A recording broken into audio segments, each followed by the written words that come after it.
Mr. Charlton, please don't. I could get pregnant. On Christmas Eve, my best friend pulled me along to help cover for her and her boyfriend. After several rounds of drinks, a burning hand slipped beneath the fabric of my tight dress. It moved slowly over me, stroking and teasing, as a man's low voice murmured by my ear, "Relax. I'm only touching. I won't go any further." My name was Nicole Smith, and I had just celebrated my 18th birthday. Growing up with strict parents, I have never ventured into the world of dating. While my peers had cycled through boyfriends, I had yet to experience the simple touch of a man's hand. On Christmas Eve, my bestie, Yara Charlton, came to me, her cheeks rosy with a mix of excitement and nerves. "Nicole, can you do me a solid and come over on Christmas Eve? I need a wing woman to help me sneak some time with Keith." "Huh?"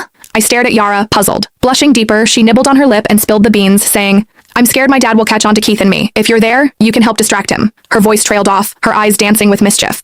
"I haven't had a chance to be close with Keith in forever. You need to help me." I could not say no to Yara, so I agreed, albeit with a bit of trepidation. As a token of her gratitude, Yara gifted me a gorgeous dress. However, it was too small tight on me, uncomfortably so. It barely covered me properly, leaving me blushing at my own reflection. Stepping into Yara's place, her gaze immediately brightened. "Nicole, you look stunning. Trust me, no guy could resist you." Her compliment had me ducking my head, my cheeks aflame. After a brief catch-up, Yara slipped away to be with Keith. They were tucked away in a cozy nook, lost in each other. From where I stood, I caught a glimpse of Keith's hand slipping under Yara's top, playfully caressing her in a way that left little to the imagination. Yara was buzzing with excitement, occasionally letting out a hum. The intensity of the moment sent my pulse racing, and I could feel my temperature rising. Recalling Yara's earlier words, I grabbed a glass of red wine and made my way to her dad. "Mr. Charlton, thanks for having us over today." "This one's for you," I said, and without hesitation, I knocked back the wine. I must have gulped it down too fast because I started coughing. Yara's dad, Luis Charlton, was by my side in an instant, patting my back with a calm and alluring voice. "Everything okay?" His hand was big and warm, and even through my dress I could feel the heat radiating from him. I blushed and got all flustered. "Mr. Charlton, I'm okay, really,"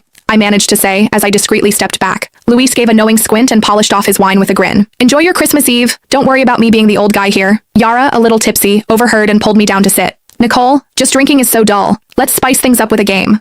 Before I could even respond, she had an empty wine bottle spinning on the table. The rules were simple. Whoever the bottle pointed at had to take a dare. As luck would have it, the bottle spun right to me on the first go. Yara's smirk widened as she egged me on, saying, "Nicole, you're in for it now. No backing out when your turn comes." She handed me a deck of cards, and with shaky hands I drew one. Yara snatched it from me and announced the challenge written on the card. "Pick any guy here and sit on their lap for 5 minutes. No moving allowed." When I heard that, my mind went blank. There were only 2 guys to choose from. One was Yara's boyfriend, Keith, and the other was Yara's dad, Luis. I could feel my cheeks burning as I sneakily glanced at Luis. Dressed in a black turtleneck, Luis sat with an easy grace to my left. His physique, broad shoulders tapering to a narrow waist, clearly the result of regular workouts. However, what really got me was how he sat, so straight and firm that the prominent outline impossible to miss. It sent me into a bit of a panic. "Come on, Nicole, you took the bet, now stick to it." Click the link in my bio to get the full story for free.